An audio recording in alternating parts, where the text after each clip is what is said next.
Welcome to The Heart of Truth, a podcast for seekers, visionaries, and conscious heart and soul-led leaders navigating this global shift in consciousness. Hosted by Amanda Erin Kelly, author and founder of Illumina Wisdom School of Mastery, this podcast explores the full spectrum of our potential and the hidden mysteries of our world, both inner and outer. Let's dive in deep to the nature of reality and rise up ever higher into the light of truth as we navigate the hero's journey home to the heart of truth.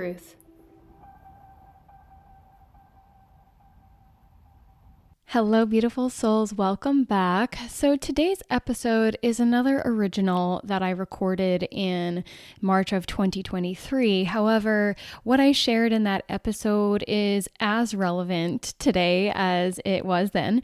So the majority of the episode will be that original recording. I just want to make a couple notes that we are obviously in specific alignments each year. They shift ever so slightly, or in some cases dramatically.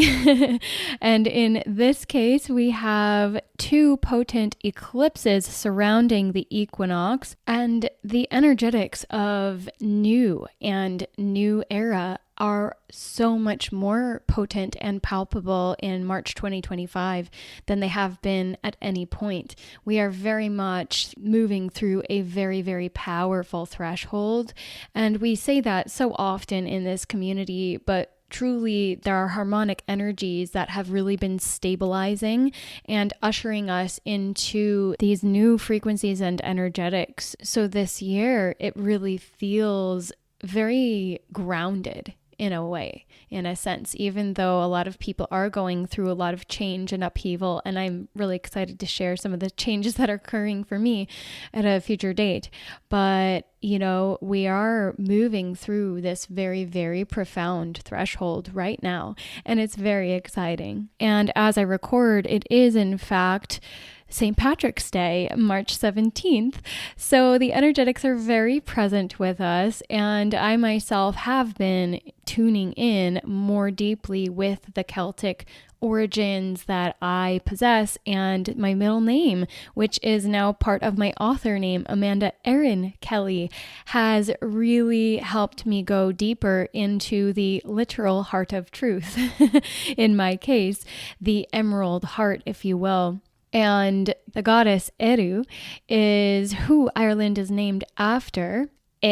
Is a derivative of Eru, and Erin is a derivative of which is the name of Ireland. And I am probably not pronouncing it completely accurately, but what I would like to just present is that the energetics of the divine feminine goddess energy has very much not just been resurrected, but she has been fully restored as I record these words in this very moment. So it's very beautiful and exciting. And of course, we are now very much in the depths of Pluto in Aquarius energies. So when I speak into that in this episode, it's not just, coming in, it is very much here. So all of the energies are very, very much still in alignment and have only brought us even deeper. Without further ado, let's get into the episode. Happy Spring Equinox, happy spring. So today brings the promise of new light, hope, this energy of new life, of renewal, of rebirth.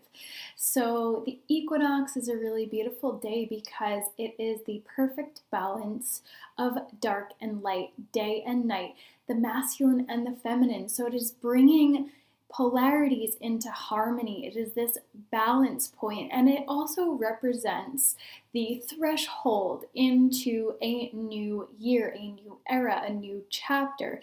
So the original organic templates saw this point in time as the new year, which, if we think about it, it's the zodiacal new year, the astrological new year, this Aries fire energy on top of the balance shifting more into the light, into new life. There's a lot more energetic resonance with now being the new year versus the new year being a random day in the middle of winter, in the middle, like the dead of winter, when things are dead. So this is really a beautiful opportunity for us to reclaim that original essence, that original template, the organic template, because there has been a great deal of distortion in our world for many reasons.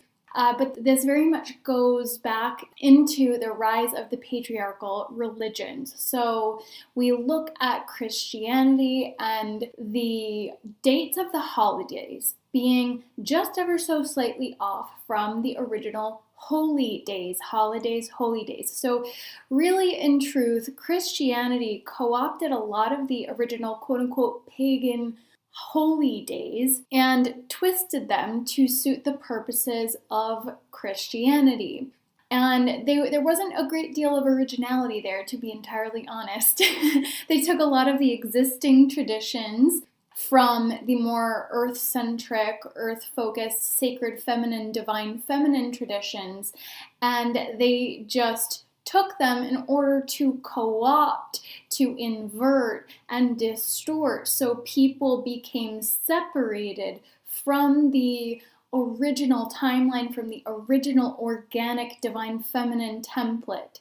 And what we are seeing now is the rise of the divine feminine, where we are beginning to remember and to reclaim and restore those organic templates. And what that really means is reconnecting with that original essence.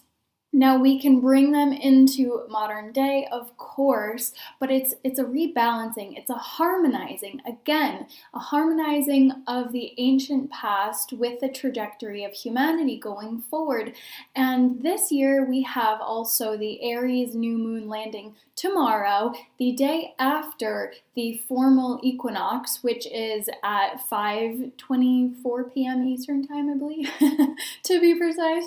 And then later on this week, we have a really powerful, once-in-a-lifetime transit of Pluto moving into Aquarius. So this particular year, this week, we have incredibly potent timelines shifting.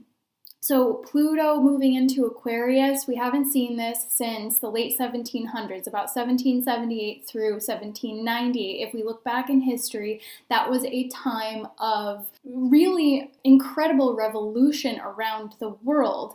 And we obviously had the American Revolution and the establishment of the United States of America. We had revolution all over the world, though, as well. The French Revolution, I'm sure there are more that I'm forgetting, but it was a time when the entire social order was undergoing upheaval and was really recreated. So what's going to happen this time around? Well, we already see a lot of the foundations upon which our society has been built are beginning to crumble. The foundation is shaking, it's beginning to collapse perhaps, we shall see, but every astrologer saw things getting shaken up this year, and we already see that happening in our world. Look at the financial system. Now, this isn't cause for panic. This is a call to really go within and really consider what your own foundation is. What is your own personal life foundation built on? Are you giving your power away to these external structures that are actually not serving your higher good? Are you giving your power away to these structures that are really built on a foundation of cards? How can you take your power back? How can you create a life that is in service to your highest good? So that is the path of sovereignty. That is the path of reclamation. And in truth, when we tune in with our heart, whatever that looks like is going to be of highest good for the all. And that is what this inverted matrix has really disconnected us from. It's been this very egocentric, me version of reality, and that's clearly not working. And obviously we have to fill our own cups first, but it's not from this space of ego selfishness. It's from this space of being a vessel to be of service. So there is a big difference when we're creating from the mind versus creating from the heart. So what we're being called to do is out of the head into the heart. So this week is a really incredible, potent opportunity for us to get really, really clear on what it is that we want to create, what's not serving us, what has got to go, the patterns, the beliefs, the old behaviors, but even relationships, jobs, as I spoke into in another video the other week. We've got to recalibrate even living situations. So what isn't serving us and what is going to serve us so that we can serve at our highest capacity? What is a life in alignment looking like for us when we are able to serve? And what does serving mean? That means shining your light and bringing more love and light into the world. So that can be creating art that uplifts people, that creates more beauty in the world. That can be, literally serving people in the form of helping them heal or helping them become empowered. It can look like a whole bunch of different things. It can look like creating your own little business. It can look like serving your family in a deeper, more loving capacity. It can look like bringing more love into every daily action, into every interaction that you have, even with random strangers. So it doesn't have to be anything grandiose, and it does start within. So where can we begin? By giving ourselves a little bit more love. So again, today marks the start of the astrological new year with the new moon tomorrow. We're really fully anchoring in that new year energy, like the real new year.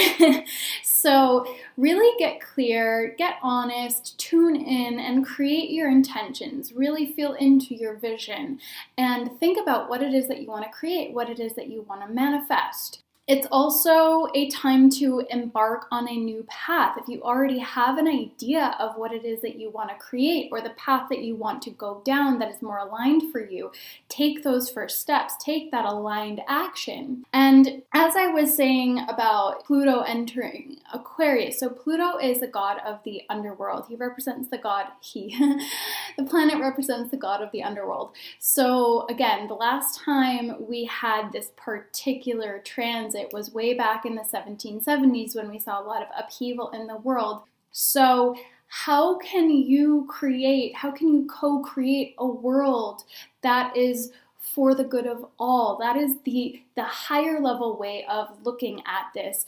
Some people will call it heaven on earth. I do a lot. How can you help to co-create heaven on earth? How can you help to anchor in those beautiful frequencies of heaven, like harmony and love and bliss and joy?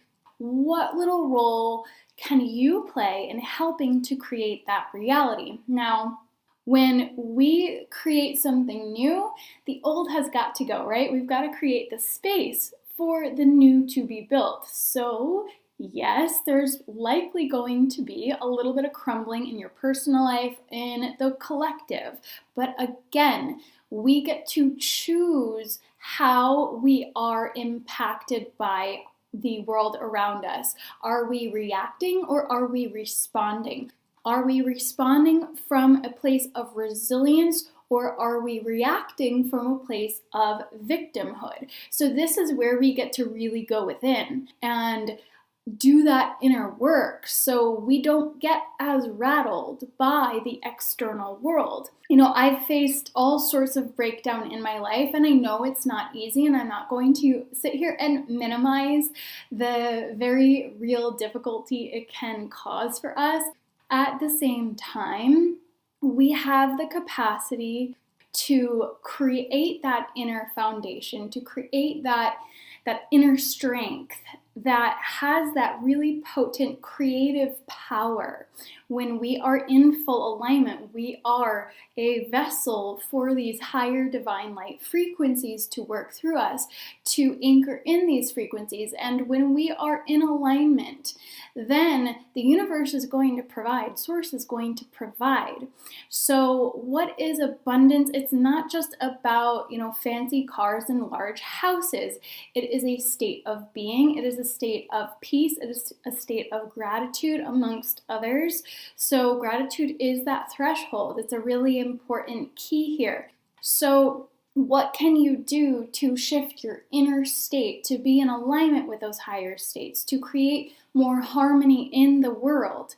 Again, so on top of all of these planetary and zodiac astrological transitions, we have a lot of incredible, potent, high energy streams coming in, light beams, streams of energy, of light energy coming in off the sun. So we've had really high frequency CMEs, coronal mass ejections, solar flares, solar storms, all sorts of other crazy energies coming off the sun. The Schumann resonance has been doing interesting things lately. So this is measurable stuff. You can go find, there's all sorts of accounts online that will show these graphs measuring the frequencies, and it's really powerful stuff that's coming in. So we are feeling this, many of us, on a cellular level, on a physical level, experiencing symptoms. Some people are more aware of it, more conscious of it than others rather. But it's all for our highest good. It's all asking us to purge, to rest, to allow our systems to be upgraded. So it's this detoxification process, this purification of our systems, and it's a recalibration of our nervous systems first and foremost. So grounding ourselves down into the earth, allowing ourselves to soak up that beautiful sunlight energy. It is more than vitamin D. It is more than the circadian rhythm, which both of those are incredibly important for our physical well-being, which helps our nervous system, but it's also activating us with these really beautiful solar codes at a DNA level that we cannot see. We mostly don't even feel, we don't even totally understand it, but what is happening is an activation at a deeper level. It's triggering us to release all that's blocking, but it's also upgrading our system, activating and bringing online that deeper encoded blueprint. So that 98% of DNA that they told us was junk DNA when we were in school, that's really just been inactive. So we have only been using a tiny fraction of our capacity. So when we talk about these abilities that people have, clairvoyance, clairsentience, telepathy, all sorts of other things, more and more people are beginning to see these extra sensory capabilities come online, and their sensitivity is being heightened. It used to be thought that sensitivity was a little bit of a fault, a flaw, but actually it's a gift. We are more in tune and in sync with the energies around us, and we can feel more clearly and more perceptively what is going on around us. Our intuition is being heightened.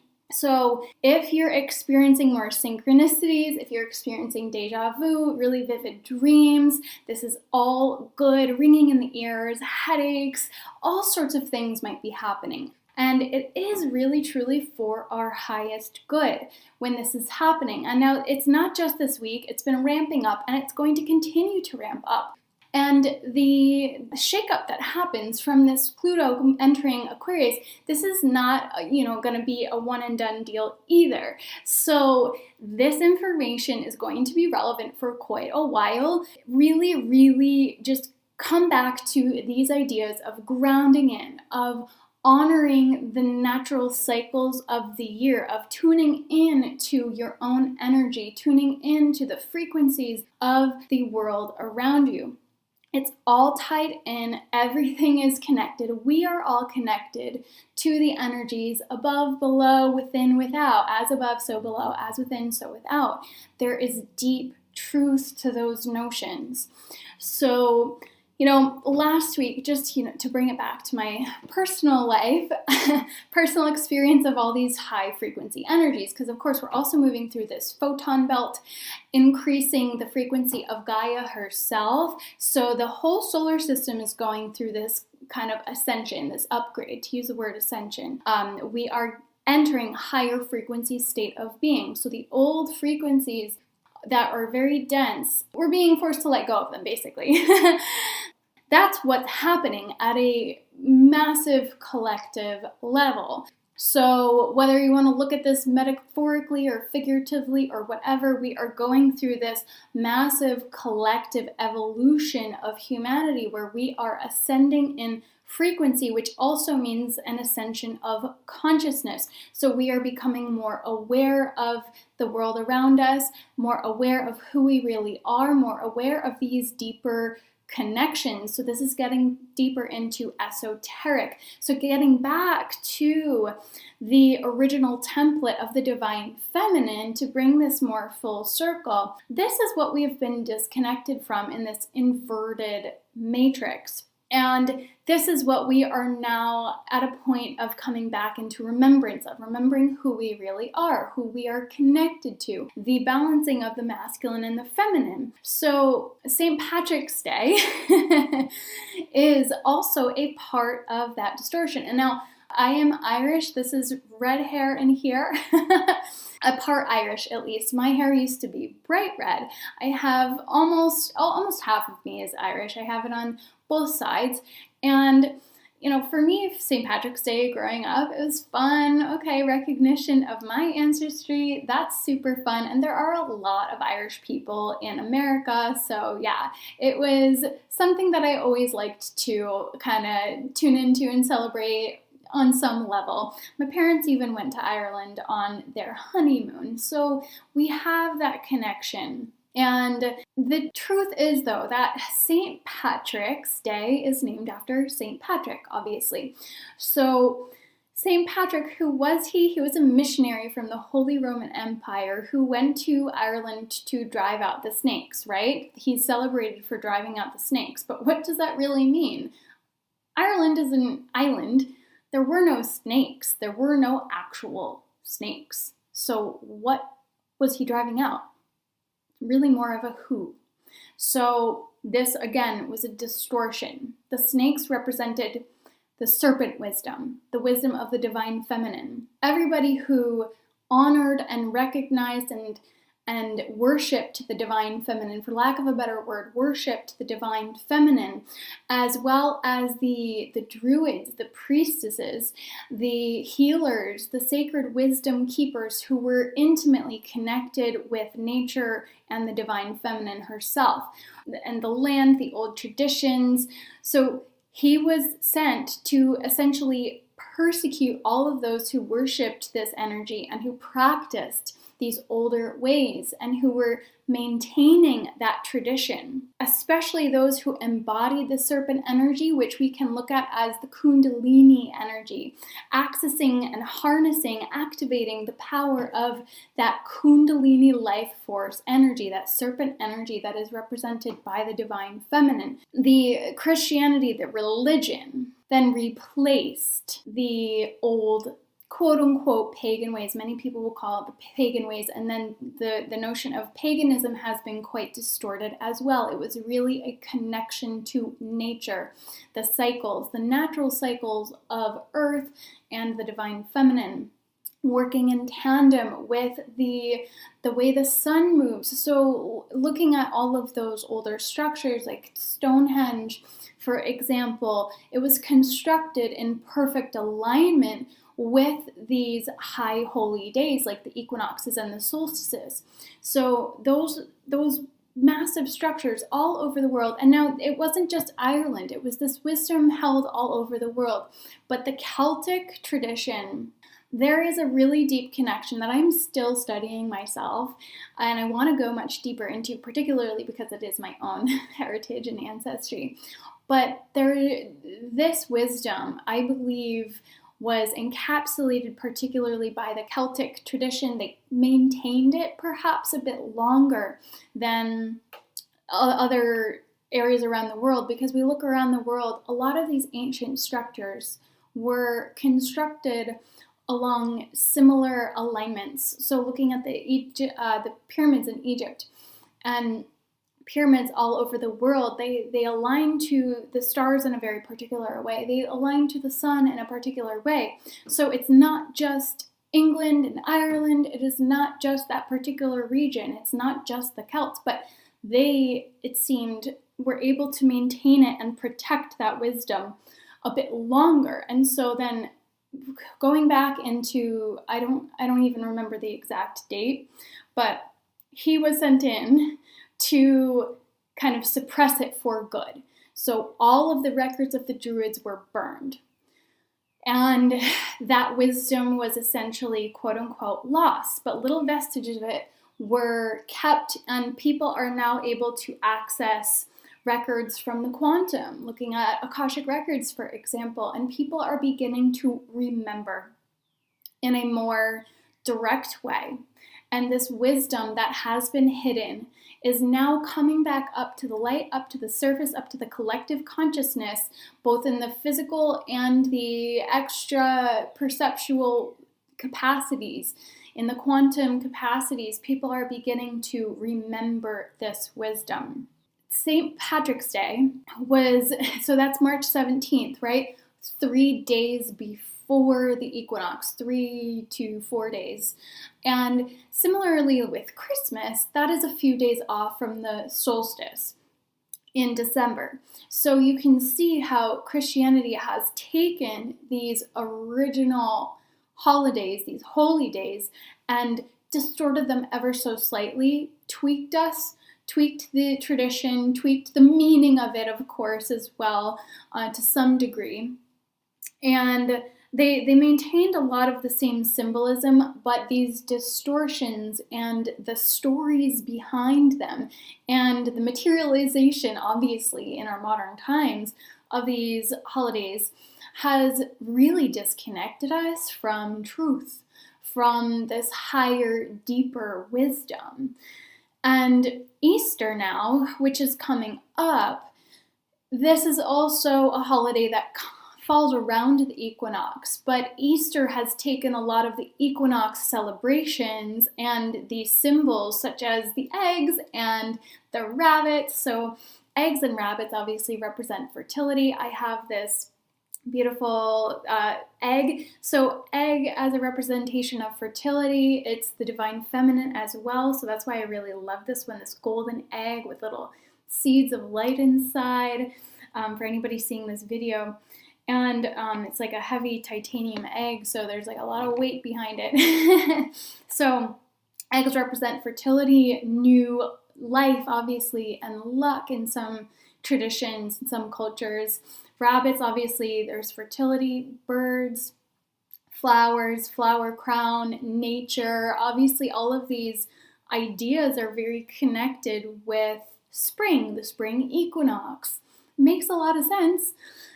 This idea of spring cleaning, the new year, clearing out the old. So this idea of spring cleaning has, come down as just kind of this idea of spring cleaning. But why is the new year not now? It just makes sense on every level for this to be the new year, right? Colors of lavender, green, yellow, daffodils, lilacs. I love this color. It's obviously connected with the crown chakra. I have lavender notebooks. I write with purple pens. I take it to another level perhaps, but this is the crown chakra. So lavender being associated with this time, it's also bringing in, to me, the essence of the divine masculine, because the crown chakra is where we are connecting to that. The sun, to backtrack, represents the divine masculine. So the equinox is the perfect balance point of night and day, light and dark, masculine and feminine. So we merge the life force energy of the divine feminine with the activation of the divine masculine to create new life. So this is the divine union in action. And then from here forth, the light gets stronger and stronger, and we have more and more life. We come back to life, sense of rebirth. So this is why I really love this time of year, and obviously people feel the energy shift. We have the Aries fire energy helping us to get motivated. And this would be the time to start your New Year's resolutions, really, if you actually want them to stick. Like, who wants to go running in the middle of winter? Or, who wants to go to the gym and start a fitness program in the middle of winter? Now is the time. if you do have resolutions, or as I prefer to call them, intentions, goals, manifestations, now is the time to get really clear on what it is that you want to create and then go forth and do that. I will wrap it up there. I guess I will also just add in that, in 325, going way back to Easter and the original distortion of the template. So Easter was taken over from Ostara. I don't know if I mentioned Ostara directly. That was the original quote-unquote pagan holiday, the divine feminine celebration with the goddess energy, Esther or something. And the Church Council of Nicaea decreed that Easter would fall on the Sunday following the first full moon after the spring equinox. So interestingly, all of these Christian holidays are still directly related to the pagan holidays, and the timing of them is still very much dictated by the quote-unquote pagan ways. So it's kind of ironic, isn't it? And, of course, the notion of rebirth is represented by the resurrection of the Christ, and that's a whole other topic for another time, the rise of Christ consciousness, which is very different from Christianity. So I will dive into that subject in another episode at another time, but I wanted to just plant that little seed because this is actually an energy that is rising up. It is the same as unity consciousness, and this is essentially what we are ascending into, is this notion of Christ consciousness, which is based in love, the truth of love. It's as simple as that, simple yet profound, right? So this is, again, a reclamation, a remembrance of the old timeline. So a lot of people will say, reject the holidays, don't celebrate them anymore. I prefer, personally, to reclaim, to remember the original meaning behind them and to reclaim them, not to reject them, because that's still separating from the beautiful energies and essences that they hold. So rather than rejecting, we just bring them back into integration with the organic templates and timelines. So one final note back in the present to round out the episode is that I just want to anchor in that it's very much the mother goddess frequency that has been restored and resurrected, embodied by the goddess Eru and all of the other divine feminine embodiments, of course, as well. But since it is St. Patrick's Day and Ireland holds very, very potent and ancient codes, I just want to honor and anchor that into the discussion. It carries a great deal of divine union codes as well. So this is very much a restoration of the true divine love onto the planet and that inner union that will allow us to really restore outer divine union to the planet. So it's really quite a beautiful time when we tune in to the organic templates and the energies present with us. And as a continuation of that, I would like to share that I will be hosting Energy Mastery, the Body Temple Blueprint Level 2, to help us really anchor in to these organic templates and to resurrect the emerald heart, if you will. So these are the templates that are being restored. There is a real architecture to the light body, and this is what I have been guided to really deepen into, is the actual restructuring and restoration of our original templates and blueprints. And this is very much the energetic essence of ourself in a very quantum level being recalibrated.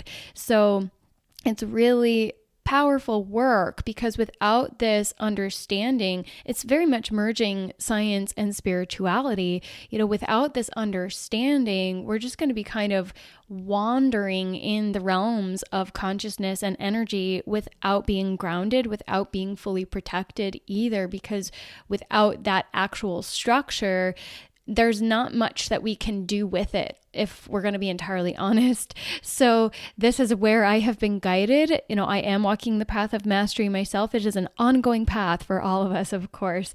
But as such, I've been guided deeper into these truths to help anchor them back in. So if you're interested, we will be beginning in April after the equinoxes, as I am actually going through massive changes myself, and it's all very exciting. But I was tuning in, and it seems that it is more aligned to begin the course after we've moved through this very, very powerful energy, because a lot of people are kind of going through a lot of this upheaval. So to give ourselves space to actually be able to tune in. So if you're interested, that will be linked below. I am so excited to dive in. Thank you to all who have, said that this feels really aligned.